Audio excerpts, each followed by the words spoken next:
And happy Sunday evening to everybody. It is NYJ today. It's the post-game show here with Chad. How you doing, Chad?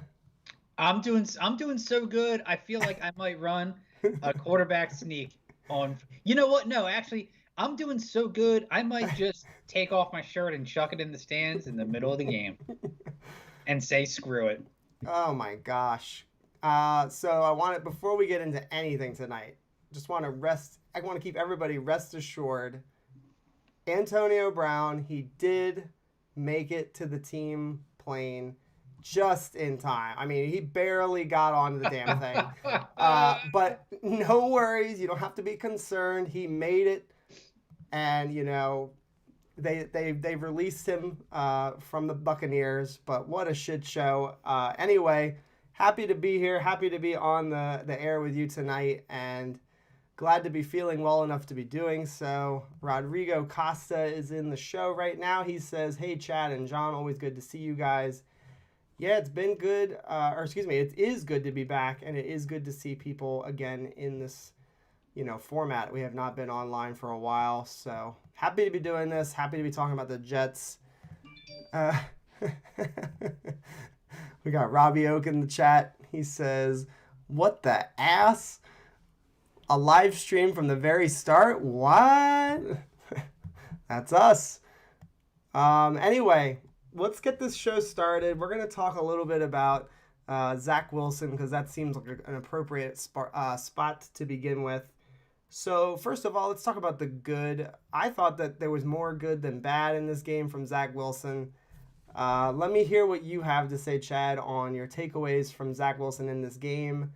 Also, for people who are in the live stream right now watching this with us, feel free to leave a comment. Let us know, what you guys thought or what you saw from Zach today. Chad, let it rip.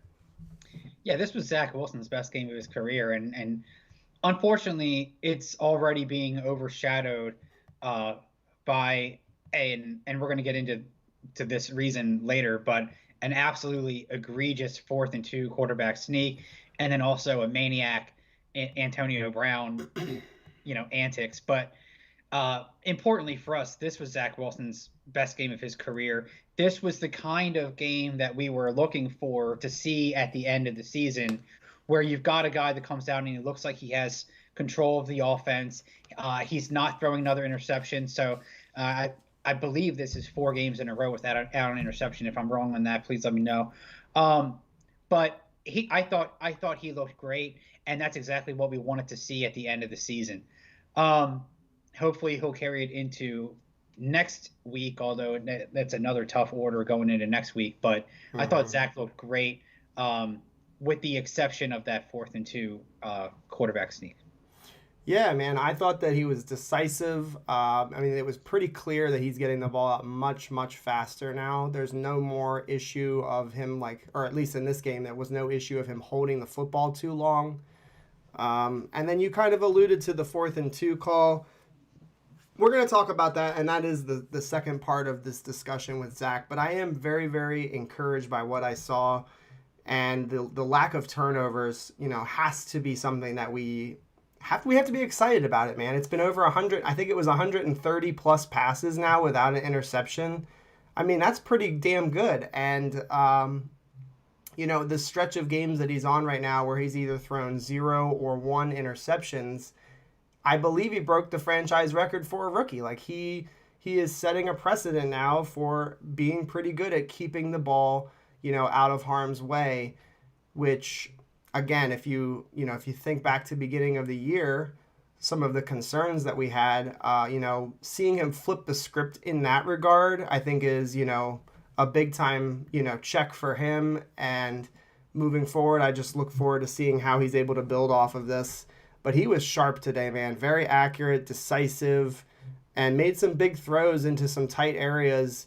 Again, that I don't think we would have seen him pull the trigger so fast early in the season. What are your thoughts on that part of it specifically? Yeah, I think that we've seen accuracy improvements from Zach from the beginning of the year. And if you've also noticed, it's a small sample size since the last time we were together and talking about it. But the whole narrative of him not being able to make the simple throws has also really drastically died down. Okay.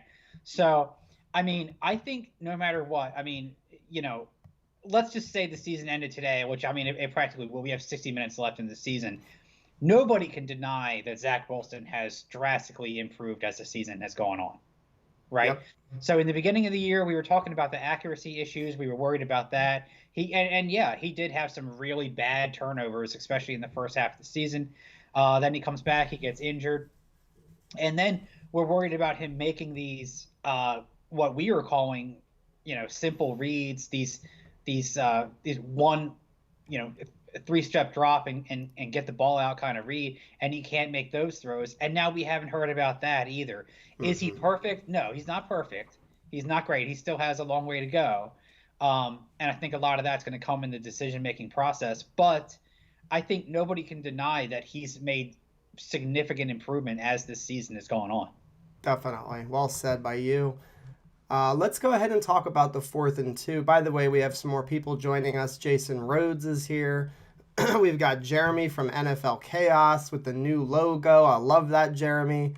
Braden is here. Let's see. I thought we had one other, maybe not. All right. Well, anyway, it's good to see you guys in the chat. I'm going to get to your comments right now. I want to get to this one from Rodrigo, though. He says, can you all explain to me what was the reason for the 4th and 2? Besides that, I think Zach Wilson played really well despite not having a full team around him. That's definitely one of my little bullet points over here on my notes, was the fact that we are, right now playing without a ton of our starters on the offense and the defense specifically. Um, so why don't you go at it first, Chad? Thoughts on the 4th and 2 quarterback sneak? And again, if you don't remember the scenario, the Jets were up 24-17, and they had the opportunity to, or I'm sorry, not 24-17.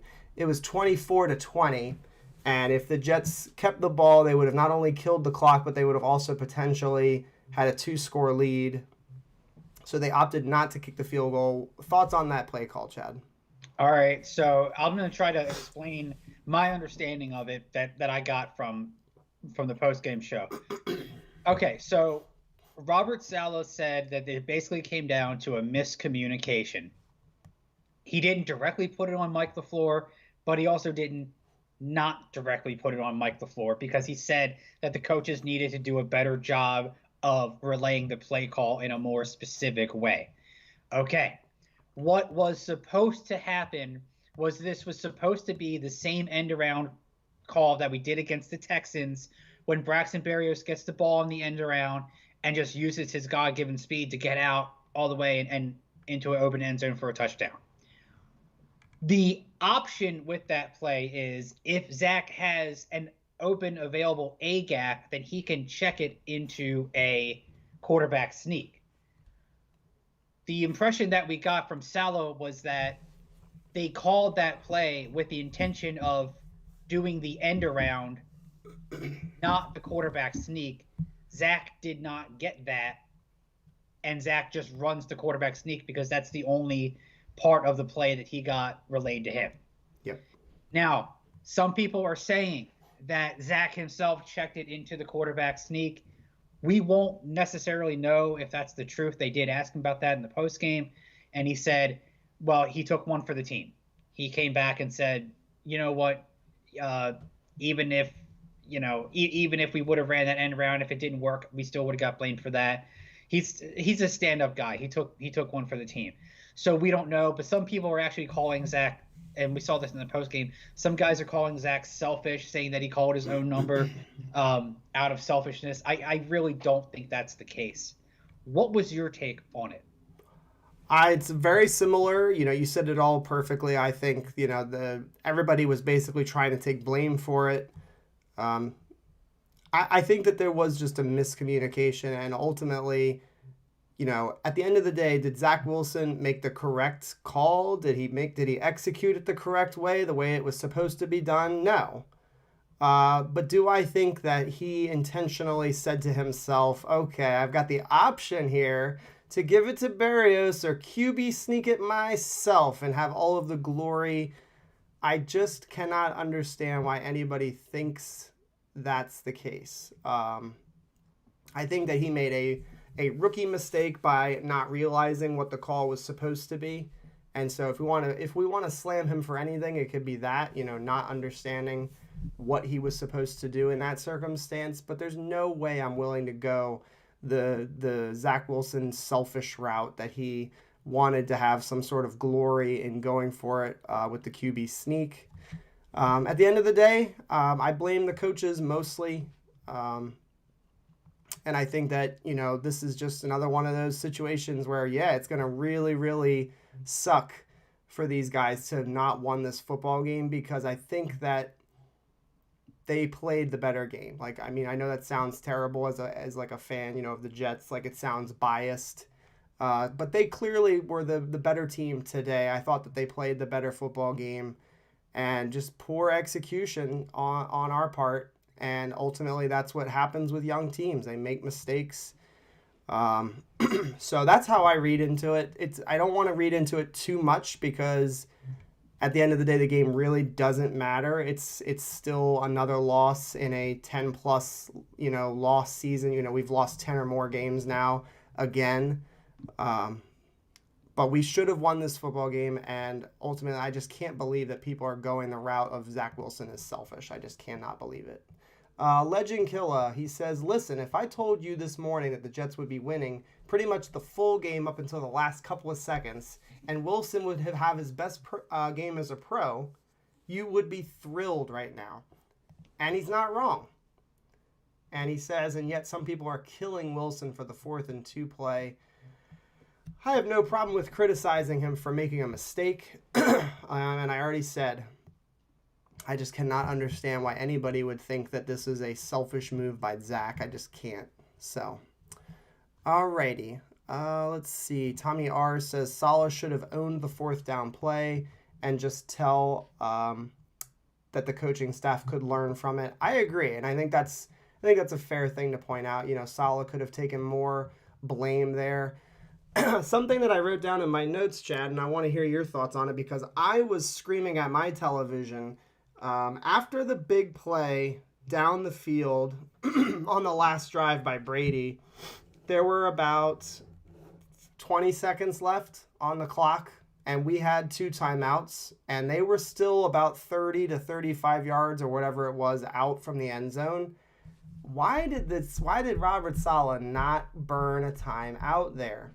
They were getting no pass rush prior to those last couple of plays. They were getting absolutely gassed up front. They were getting no pressure. And I never understood why they didn't call a timeout in that situation. What are your thoughts on that? Not using the timeout. I mean, again, you're going to wait till Brady gets to the line and then you're going to call the timeout. But why not? I don't know. What do you think on that? After the incomplete? No. This was after the completion down the field. They were moving down the field, and it was the last drive of the game. And if you burn a timeout, there's probably about 20 to 22 seconds left in the football game. You give your defensive line a chance to sub, to rest. You give your defensive coach a chance to call a better play. And that was the next play was the touchdown. So I'm wondering why they didn't call a timeout, not just because of the result, but before the play was snapped. I was saying to myself, why did they not spend one of the 2 timeouts that they had? So what do you think on that? Well, I mean, at that point, the Buccaneers were out of timeouts. And really, until that touchdown play, the defense was actually doing what it was supposed to do. They were letting them catch the ball. And they were keeping everything in front of them. So the defense was doing what they were supposed to do up until that point. But, you're going up against the best to ever play the game as a quarterback position. And everybody knew that, once he got the ball, it was too late. I mean, I don't want to pat myself on the back, but I had called it, earlier, like 15 minutes earlier. I was like, okay, he's going to get the ball back. We're going to lose the game, because we've all seen this 800 times. I think it was just a clock issue. I think he didn't call the timeout because he didn't want the clock to stop, because until that point, the defense was actually doing what they were supposed to be doing. Yep. Okay, that's fair. And my only concern is that they were just not generating any pass rush, and you do give yourself a chance to be in a better set up for those last couple of plays because, again, with about 20 seconds left and with 2 timeouts, feasibly you could have called another timeout, if they complete another ball down the field or if it's incomplete after a couple of plays, you give yourself a better chance, I think. But I hear what you're saying, though, just letting them play on the field. I mean, there's also a possibility that he could have been saving him for whatever seconds we had left, so we could have got, a play or two off. Yeah. I mean, we had 15 seconds, couldn't do anything with it. I mean, yep. Nope. No, I'm not being too critical here, but I do think that in my mind, I think that's what I would have done. So, Tony G throws out the comment that we should have gone for the 3. I actually didn't want them to go for the first down on 4th and 2. I wanted them to try to draw them off sides for sure. But I didn't hate the call. Just because I didn't agree with them going for the first down doesn't mean that it was a bad call. What are your thoughts on them going for the first down to try to win the game right then and there? If it was almost anybody except Brady, then yeah. But it's just like Salah said in the post game.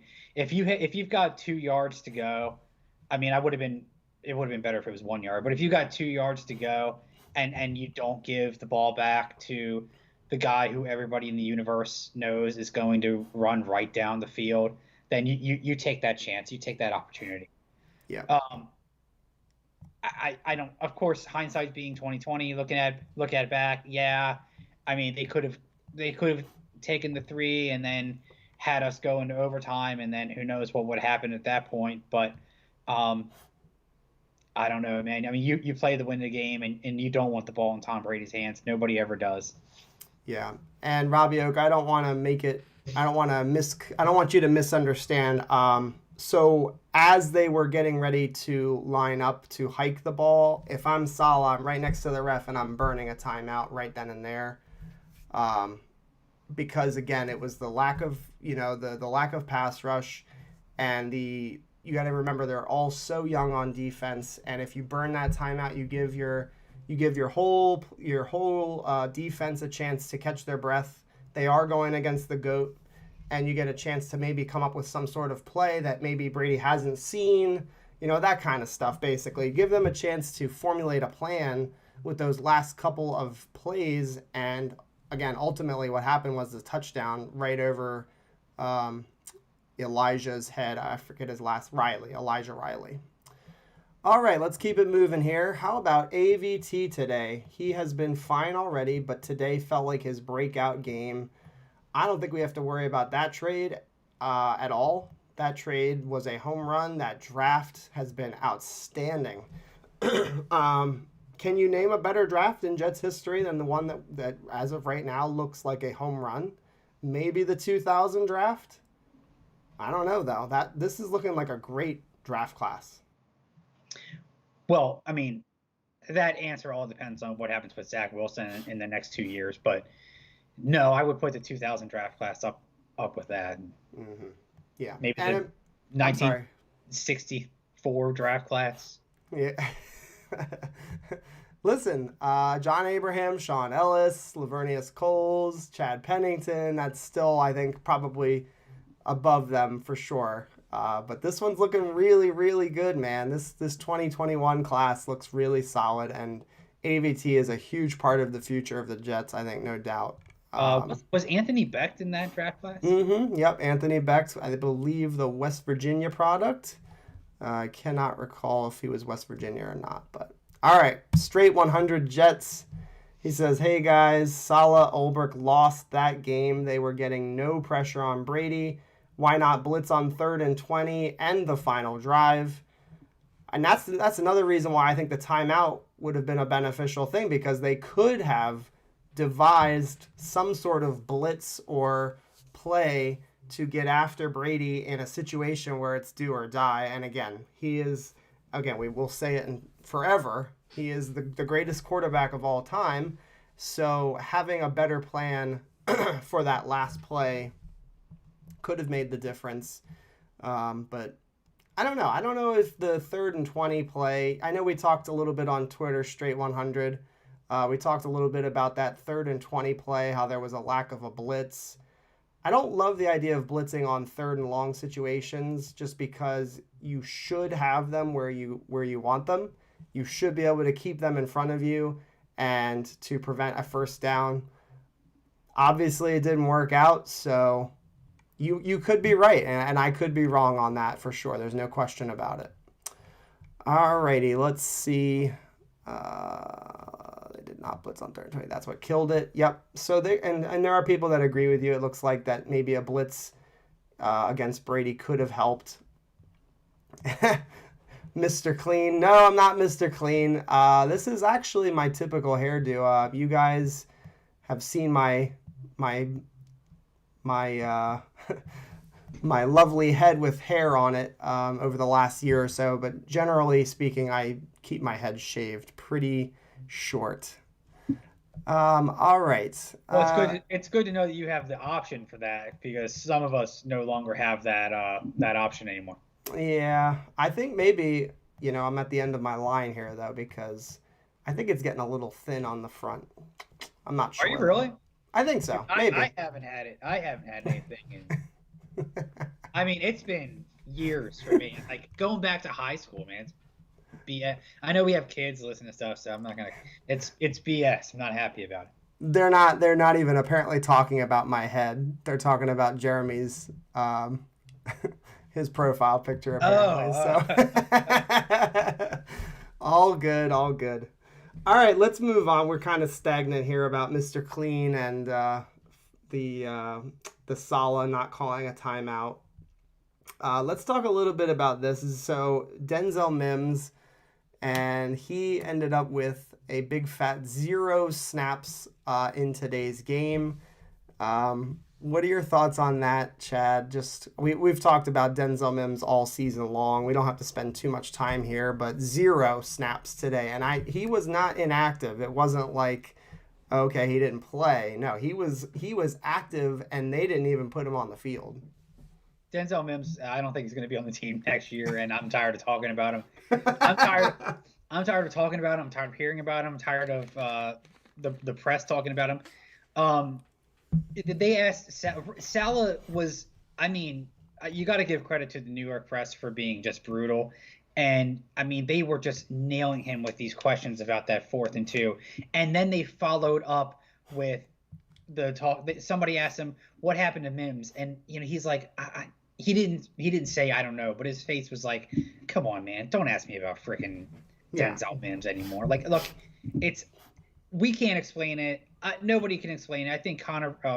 I always confuse Connor Rogers and Connor Hughes. I think Connor Hughes does a good job at explaining it. Like, the penalties, the showing up to practice or whatever. He's had every opportunity.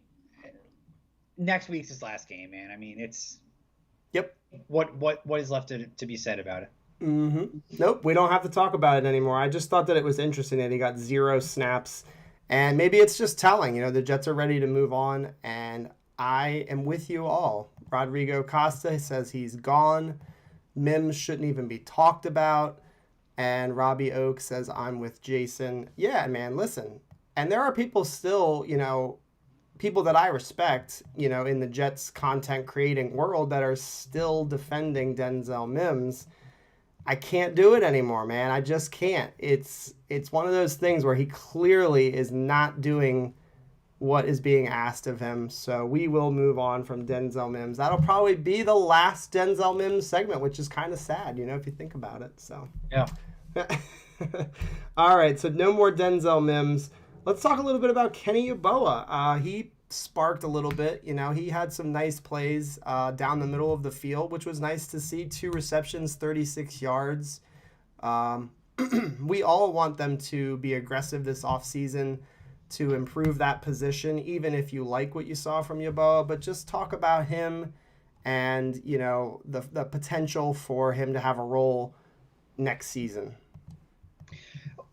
Unfortunately, the tight end position, the tight end spot is exactly where it was back in August, where it's totally wide open. And, we said this in August. We're going to say it now. And I think, unless we have some significant moves in the draft, we're going to be able to say the same thing going into next season, which is it's totally wide open.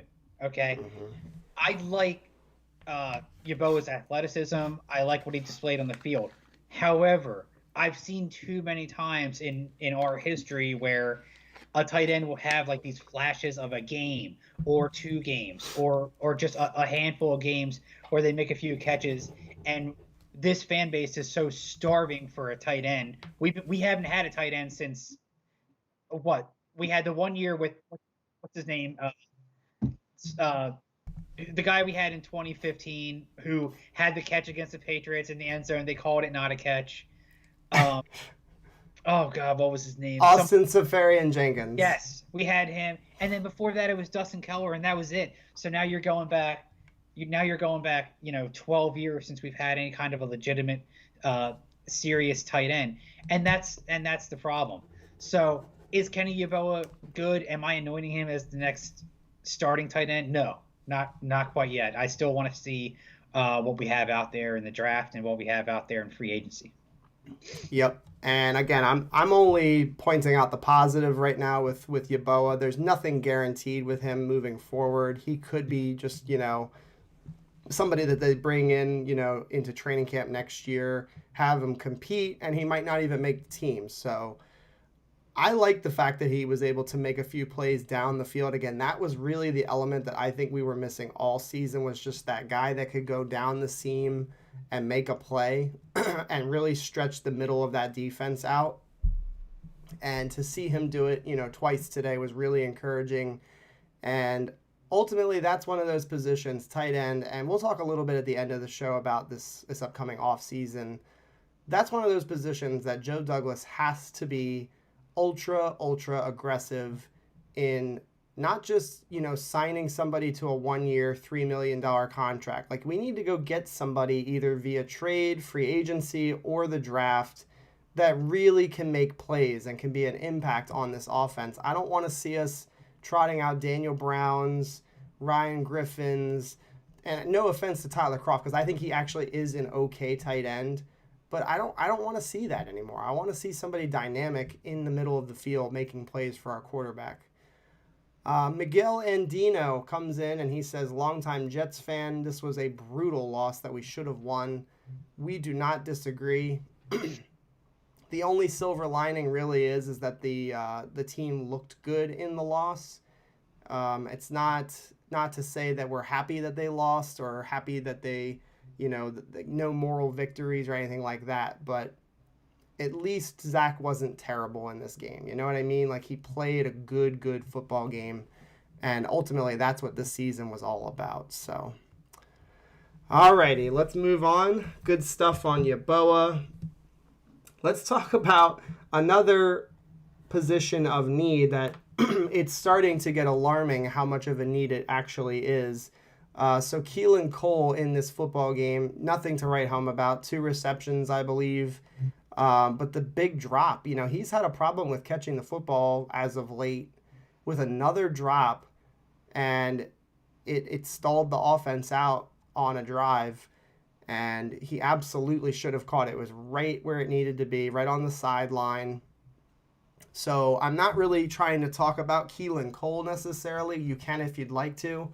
But he is at the end of his contract. We know Jamison Crowder is at the end of his contract. We've got Davis coming off of an injury. We've got Elijah Moore going to be back. Denzel Mims, we all know that's a big mystery and a huge concern moving forward. So the receiver position is lacking. And Cole is one of those guys that I'm not really sure if we need to bring him back. I know Tony G's saying let's re-sign him. I wouldn't hate it, but I don't know. I'm not sure what to think. Like, maybe it is better to bring a veteran guy like him back just because then there's some continuity rather than bringing a new guy in every single season, if that makes any sense. But I don't know. I don't know if he's a guy that we can count on moving forward. What are your thoughts on the wide receiver position, Keelan Cole, and the like? Yeah, it's tough because we don't know what we have in Corey Davis, and I think unfortunately we've got a little bit of an injury concern with the slot position. The problem is that so we've got Braxton Berrios Okay, and I think he's really stepped up. And then we've got Elijah Moore. So, but Elijah Moore's got a little bit of an injury history. So going into next year, who can you depend on? Braxton Berrios, if we re-sign him, which we haven't, and then Elijah Moore.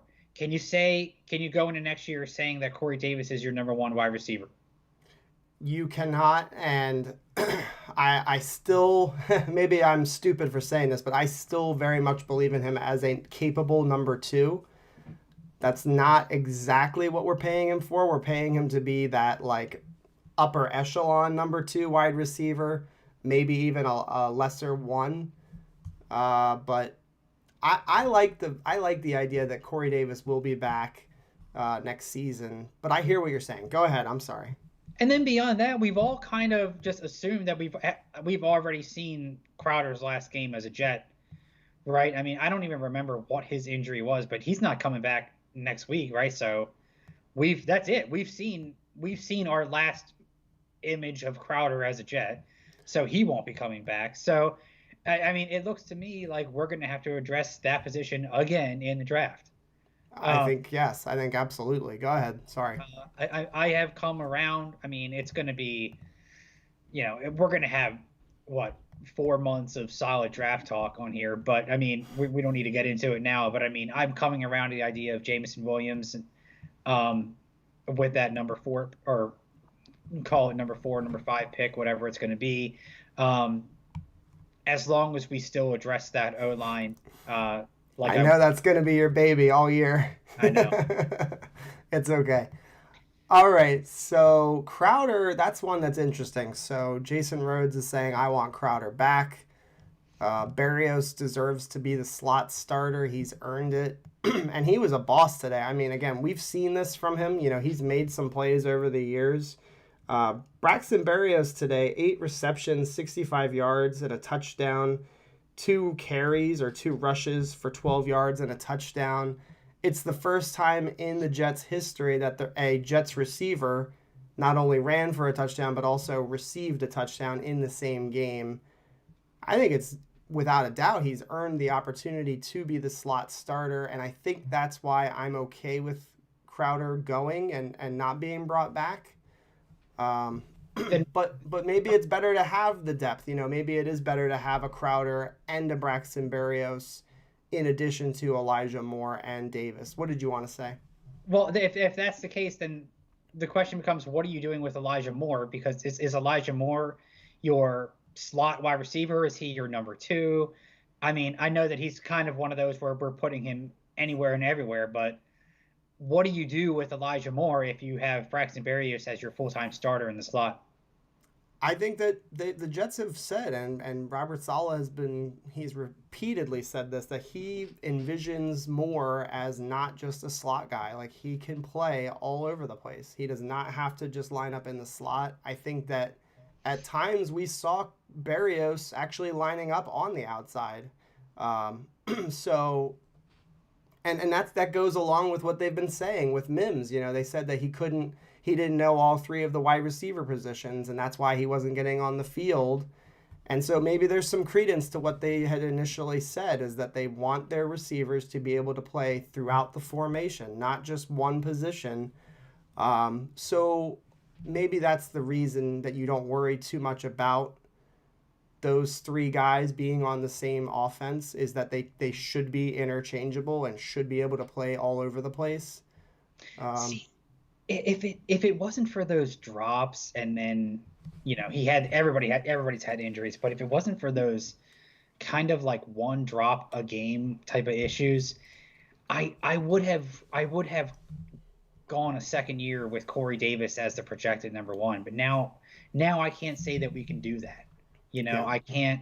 It's just, I mean, I like Corey Davis a lot. I mean, he had flashes of greatness. Um, but it's unfortunate because with those drops that he had, and those issues, he's just not a clear cut number one right now in the way he's playing. I don't It think anybody would disagree with that. yeah, it leaves this big hole there that has to be filled along with tight end and everything else on the offense. right guard and potentially left tackle. So I mean, it's so much. Yes.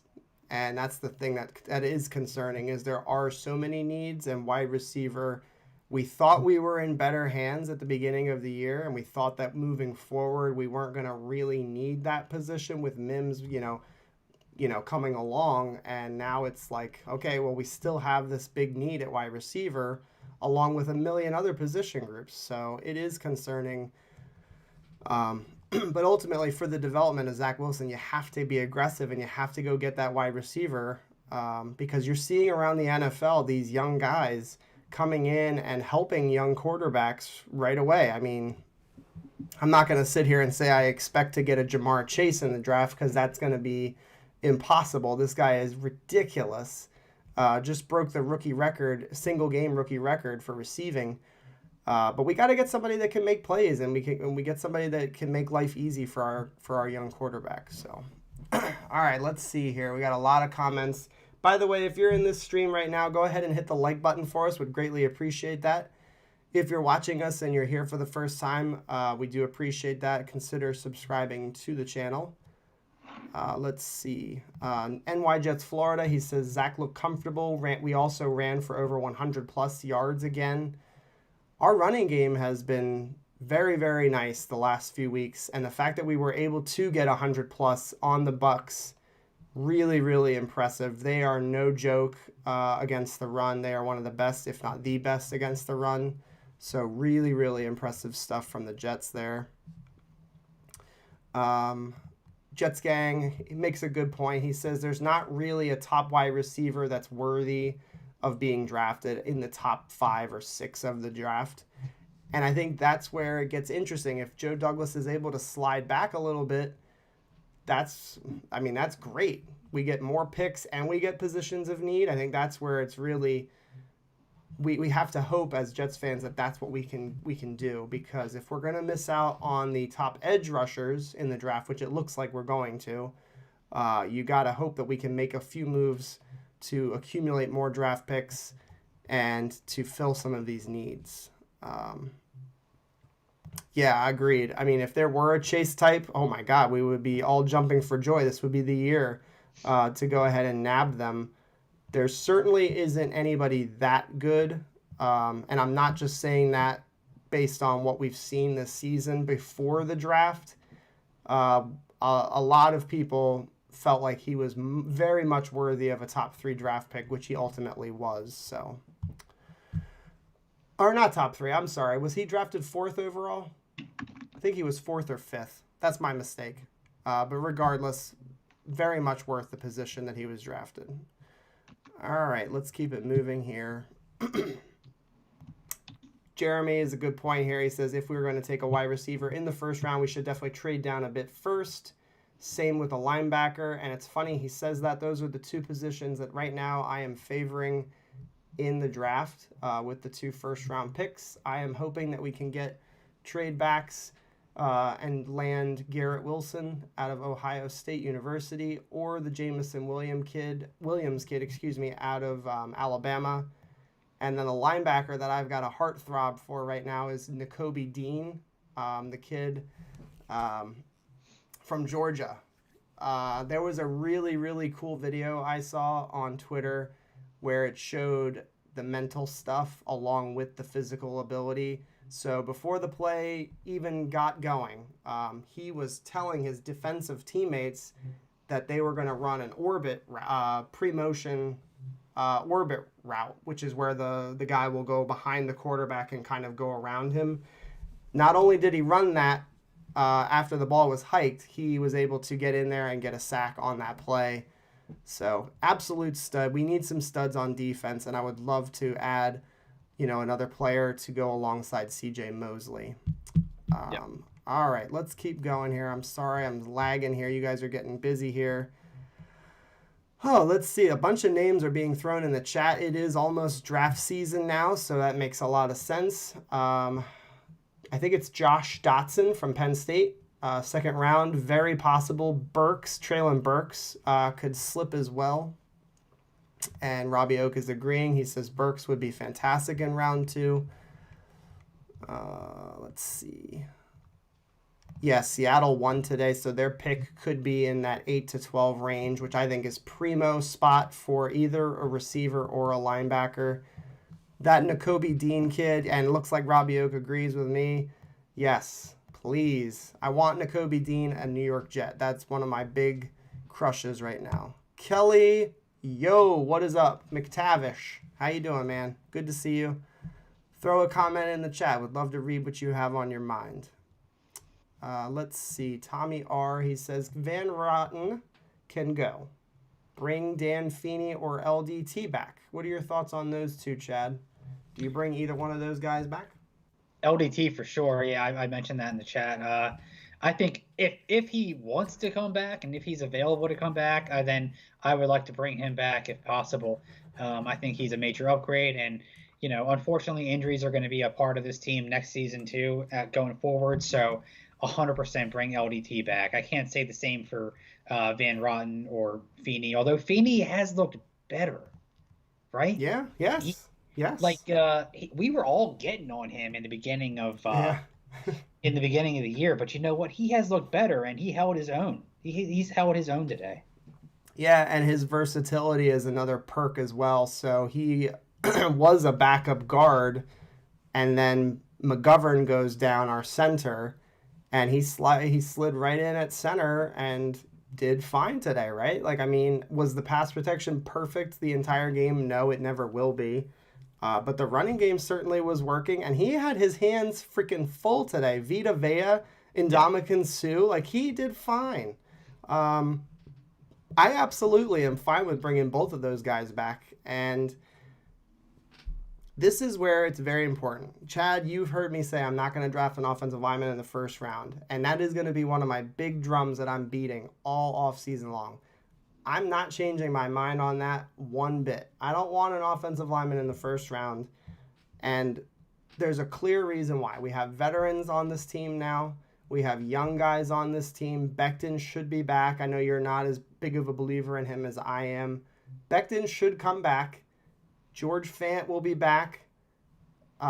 Excuse me. AVT will be back. And so if you have this nice mixture of young and veterans, we can do both things. We can go into free agency and add more talent.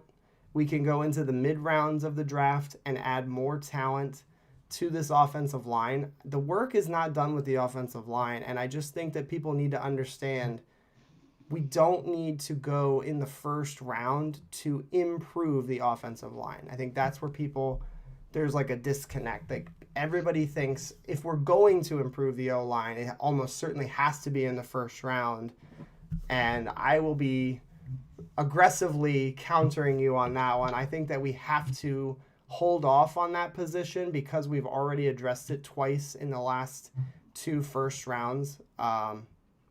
So Alex Barisha says the Alabama wide receiver is a first round quality. I agree. And I am fine with drafting him. We need to get a wide receiver in here that can make some big plays.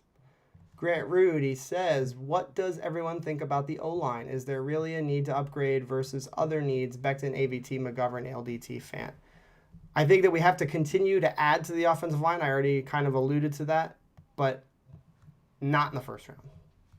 But we can add. We can get some offensive linemen in the second round, the third round, fourth round. We've seen that teams have to build their O-lines in a multitude of ways. There's not just one correct, solution. So I am up for upgrading the O-line, but just, again, not in that first round. So you're that confident that Becton's going to come back and he's going to be the 2020 Becton, and everybody else in the chat feels the same way. Is that what I'm getting here? Am I confident that he can bounce back from this injury? Yes. And I think that the original, forecast for him coming back from this injury, it confused me, and I'm sure it confused a lot of us. Maybe this was a season-ending injury, the whole time, with him being a 360-pound dude. I heard Matt O'Leary talk about it. This is a monstrous, big dude, and with him having a knee injury, did we really expect Becton to not get out of shape during the rehab process? And I think that it's only fair to believe that he must have gained some weight during that time. And we know that he's been working and that I think they're trying to get him to lose some weight. And I think there's nothing wrong with that. And saying that out loud, I think is okay. I think they want him to play in the 350 range personally, but he's never played that light before. And I think that's a big ask. So ultimately, I think it's going to take an off season for Becton to get his shit together. But I'm 100% confident in Becton. I think he's got all the talent. And again, just flip the tape on, man. Just remind yourself why we were so giddy about Becton from the beginning. He's not a bad football player. Right. No, of course, no, absolutely not. And believe me, I want it, but he's another huge question mark that this team has. So you're telling me that if let's just say let's say we do trade down and we're sitting at 7 or 8, and let's say Evan Neal is sitting there, and Tyler Lindenbaum is sitting there. You're passing on both those guys. You're saying, no, I don't need a rock solid left tackle, potentially right tackle for the next decade. No, I don't need a stud center for the next 10 years. It's not that I'm saying those things aren't good or important. What I'm saying is I want to have a really good football team.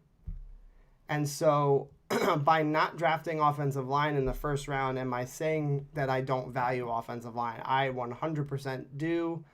I think it's one of the most important, if not the most important position groups on a team. But the problem is you're over investing with those first round picks into the offensive line. We've already spent 2. And again, you can get better on the offensive line without spending first round picks.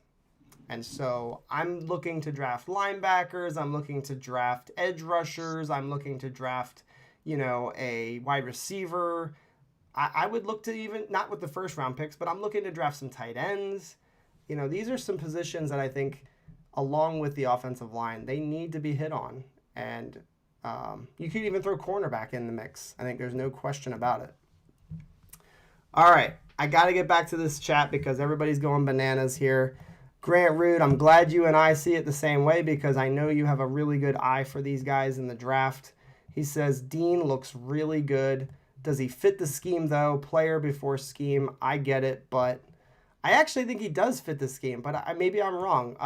He's over 220 pounds, 6 foot, I think. I see him as a guy that reminds me of the kid in Chicago. His name is eluding me at the moment. Just a speedy, mental, gym rat in regards to linebacking. I think he'd be great for this defense. And I think he could fly around and make some football plays for us. So I don't know. I'd like to learn a little bit more about why you think he might not be a scheme fit. That would be a good conversation, I think, to have. So let's see. Bryce Hall did a decent job on Mike Evans, as he was one-on-one for most of the day. He also covered Gronkowski, which, man, Gronkowski looked great today. We had an impossible time stopping him. He had over 100 yards today. But yeah, Bryce Hall, he's been rock solid all season long. He has not been.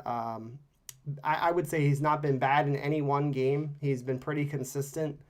Looking forward to seeing him with some better pass rush because that's really the biggest thing right now. Oof, some Becton hate going on right now. Jason Rhodes says he can be a backup at best. Some people are saying he is useless. What? I don't know, man. I can't say. Okay, Alex is saying that the Jets have had enough of Becton, kind of like Mims. They're at the end of the line with Becton. They're tired of dealing with him. I think they value him, and I think that they do expect him to lose some weight and to come in with better and be in better shape, especially coming off the injury. But before the season started, he was in fantastic shape. He was probably in the best shape of his career. So I would be disappointed if they decided to, you know, give up on this guy. That would be too soon, in my opinion. Yeah. All right, let's see here. Man, there's a lot of chat. Holy moly. Yeah, this is how I see it too, Kelly. They love Becton. I think that they just want him to be healthy, and I think that they do have expectations for him. And you know what? If he wants to play, he's gonna have to earn it.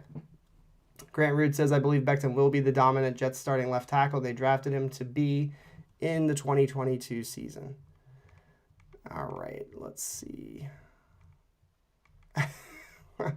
People are getting testy in the chat over this Becton conversation. Alrighty. I saw today that the Packers are going to franchise tag Davante Adams. Listen, I'll let you talk on it, Chad. Why don't you go ahead? Thoughts on Davante Adams and whether or not he could come to the New York Jets? Well, I mean, if the franchise tag is out of the question, then yeah, we've got the cap space for it, but really the question becomes, what else do you do with it? I know somebody in the chat was asking about 4 years for $100 million. To me, that's a little bit too steep considering all the other needs here. But you know what? If we don't get a stud wide receiver in round 1 or round 2, then yes, I think you can pull the trigger on a Davante Adams type if he even wants to come here. I mean, that's asking a lot. I'm going to go ahead and I'm going to spoil it for everybody right now. I am able to see the future. I have superpowers at this current moment. Rarely do I have this gift. We are not getting Davante Adams. There are too many roadblocks in the way. It is not happening, and I don't want to be a Debbie Downer. I'm almost certain they will tag him. If they don't tag him, they could re-sign him. If they don't re-sign him, like you said, Chad, you alluded to it, why would Davante Adams come to the New York Jets? He is over 30 years old, I think, or will be over 30 years old after this season. Why is he coming to the New York Jets? I won't allow my bias to believe that he's just going to come here because he believes in the Jets and Zach Wilson. It's not happening. He's going to go to a place with an established quarterback. I'm not saying that Zach Wilson's a bad quarterback. He's going to go to a team that has an established veteran quarterback where he knows that if he's not playing with Aaron Rodgers, he's still going to be getting the looks that he wants in the offense. So that's just my personal take on it. I don't want to crap on anybody's dream of landing Davante Adams, but I just don't see it happening. Oh, Grant Root says Dean's more of a 3-4 linebacker. I did mention Roquan Smith. I feel like for guys like that have that speed and I don't know. Maybe I'm wrong, though. I feel like he would be a great fit in the 4-3 playing on the outside. I could be way wrong on that, but I'll have to read more about it because you have good knowledge, and I'm not gonna say that you're wrong. Elliot Spencer, good to see you in the chat, dude. This is a hat enthusiast on Twitter. If you are not familiar, this guy has 1 million New York Jets hats, Brooklyn Nets hats. He says, hello, guys, just jumping in here. I don't know the central topic. I've missed the Wednesday and after game casts on today. The loss stung, but I felt good about how Zach played. Excited for the 22 season. Oh, yeah. Let's see here. Thank you for popping in here, Elliot. I really do appreciate that. And I agree. I'm very encouraged about the future for Zach. We got Harry W. in here. He says, hey, John, long time no see. It has been a long time. Hopefully I don't get COVID again, and I can get back on here every single week throughout the season. That would be, or the off season, I should say. That is the expectation from me. DSNY, oh my God, snow in Maryland. Better get to the grocery store. He's making fun of my wife because we might have the day off tomorrow. All right, let's see. Jets love Becton. Just trying to catch up here. Grant Root says, "Don't get me wrong, I love some Dean. He is a super freaky athlete." Yeah, I didn't take it any particular way. I think I'm still doing my research. I'm still trying to learn about these players, but to me, he just looks like a guy that can make a ton of plays, and I don't want to miss out on that. Um, so there you have it. All right. No worries, Elliot. I knew what you were saying. All right. Any more topics I've got here on my paper? Chad, did you have anything that you wanted to talk about? I have two more, but it's up to you if you have something you have burning on your mind. No, let's hear it. Oh, okay. So the only other two that I have written down were Ty Johnson, redemption game from him, 7 carries, 35 yards, 3 receptions for 47.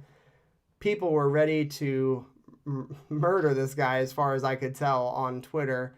They were trying to basically blast him off to the moon. And, it was from those drops that he had in the Texans game, I believe. Just speak a little bit about Ty Johnson because, again, I'll take full credit. I had thought that he was going to be excellent this season and potentially was going to be the Robin to Michael Carter's Batman. What are your thoughts on him having a bounce back game?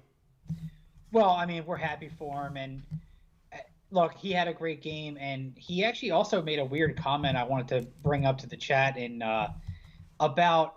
He said that the Bucs players were stepping on our logo before the game. I don't know if anybody saw this on the post game, if anybody saw his interview, but it threw me off because we don't even have a logo in the midfield. So I don't know, what is this phenomenon with opposing players meeting on the logo of the other team? I've seen this now like 3 times, and I don't know why this is becoming a thing, but he was really, really upset about that. And, I thought he conducted himself well in that interview. And yeah, he did have a bounce back game, but it's really hard to come back from a game that he had a couple weeks ago. You can't have 3 drops like that in a game. And I mean, he had a good game. Let's give credit where credit is due. But is it enough to say that, hey, he is our Robin to our Batman moving forward? I don't know. Maybe not quite yet. No, I'm not prepared to say that. I am happy for him, though, because I do think that he is talented. It was shocking when he had that game where he was dropping the ball all over the place because that really was never an issue for him. But in that game, my God, he couldn't catch the ball. He couldn't catch a cold. Yeah. So happy to see him bounce back. And then the only other note that I have here, the only other nugget that I have is Braden Mann. So he came back from the injury and, looked like he needed some time to get going again. But then today had a couple of decent punts, but then had one that he shanked again. He just did not get enough distance on the punt. We were punting from our own side of the field. I think it was like the 20-yard line or so. And didn't even get it across midfield. He had a net average of 38.5 yards per punt today. He did place 2 inside the 20. But what are your thoughts on Braden Mann? Do we need a new punter? Should we have let go of the punter that we had brought in? Because he looks like he's pretty good. What are your thoughts? He was pretty good, and unfortunately, his name's escaped me at the moment. But yeah, I mean, I think in retrospect we would have kept him. But you know what? We liked Braden Mann in the beginning of the season. We liked Braden Mann a lot last season. So, it's hard to say. I think everybody's entitled to even a punter is not going to be perfect every single game. The kicker's not going to be perfect every single game. I think we do have bigger needs than the punter right now. I like Braden Mann enough to keep with him and roll with him moving forward. Yep. And, I think best case scenario for Braden Mann and for the Jets regarding this punting situation, and maybe you already said it, and if you did, I apologize. Bring in another punter this offseason and have a competition. Let the cream rise to the top, as they say.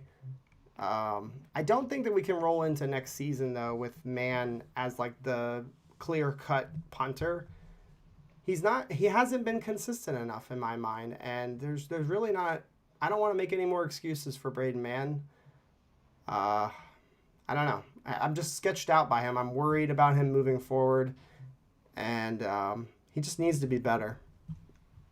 All right. We'll go to one more comment, and then I'll read as many more as I can before we go.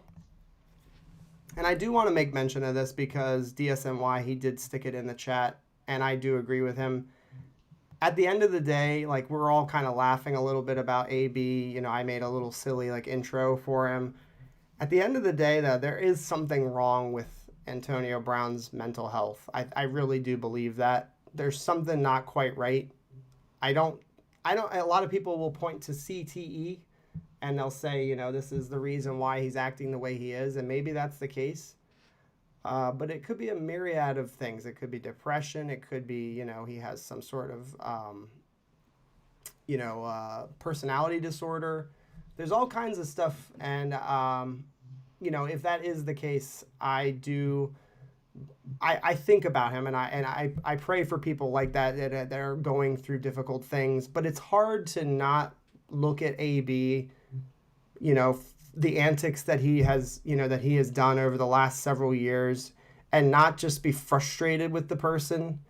But I think that's the debate that's going on right now in the comments is, you know, people talking about, you know, he has to make better decisions, that he's a grown man. I think he's at the end of the line, though.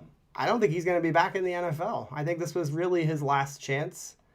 And when you get to the point where you are taking your clothing off mid-game, and the report that I heard was that Bruce Arians told him, hey, AB, check into the game. And AB just said, no, I'm not going in the game. And so, you know, he's just refusing to play for whatever reason. So, you know, some people are disagreeing with what I'm saying. I don't want it to be misconstrued. He's not acting the way he needs to be acting. But a person who is in proper mental health doesn't make these types of decisions. I just don't see it. What are your thoughts? I mean, I'm not trying to like change the subject here into mental health, but what are your thoughts on, you know, ultimately what has happened and what's transpired with Antonio Brown? Yeah, no, I mean, I was poking a little bit of fun in the beginning of the show, but you know, all jokes aside, I think that we can live in a world where we can feel for him and whatever he's going through, but also acknowledge that he has to be responsible for his own decisions. I think both of those things can happen at once, and I think that's the approach. That's the approach that we should be having. I don't think it's up to any of us to speculate specifically what he's going through, because it's you know, it's a very personal thing, but at the same time, he's also on an incredibly public stage. So I think you just let the situation play out. It's unlikely that he's going to be coming back. And it was an odd thing. We don't, you know, you don't really see that kind of thing at a Jet game. So it's just kind of weird for us, you know, for all of our problems, and there are many. There are quite a few. We haven't had like a bombastic, over the top personality wide receiver or anybody like that in quite a while. So it was kind of odd to experience something like that. Yep. And Carmelo Elbory's way, I have no disrespect for this take, and you're absolutely right. He does have a responsibility, and there are 100% kids that watch the NFL, and when I go back to work, you know, as a teacher, when I go back to work, I'm confident that my 5th grade boys will come up to me and they'll say, hey, did you see what Antonio Brown did during the game? And I have to basically say, like, guys, like, that's completely out of line. He shouldn't have been doing that. Like, I can't laugh it off. Like, I have to address it as a guy who made a bad choice, and that's ultimately what happened. So I respect your take on that for sure. Oh my gosh. We got Grant Root has a friend. So Kelly, you're not allowed to ever not come back for any of our live streams. You're going to have to be here because we've got Canadian connection. The Canadian connection. That could be a show. All right. We're getting goofy here. So just want to thank everybody for tuning in tonight. I hope you guys enjoyed the conversations and the Jets discussions. We will be back next Sunday. We will talk Jets versus Bills. It is the finale of the Sunday postgame show for the season, which is crazy to think about. And we will start to formulate a plan for the offseason. We'll start doing mock drafts. And ultimately, we'll start to do our Wednesday podcast again, which is nice. There will be the Wednesday stream that everybody was very mad at me for getting rid of, which I'm sure will be, a likely welcome addition. So, all right, everybody's giving us the thumbs up. I appreciate that. I do feel a little bit better. I'm getting there. Did have to blow my nose during the stream. I do apologize for that. Hope you guys have a great night. Good work week. We will see you guys next week. Go Jets, and we will see you guys next time. Peace.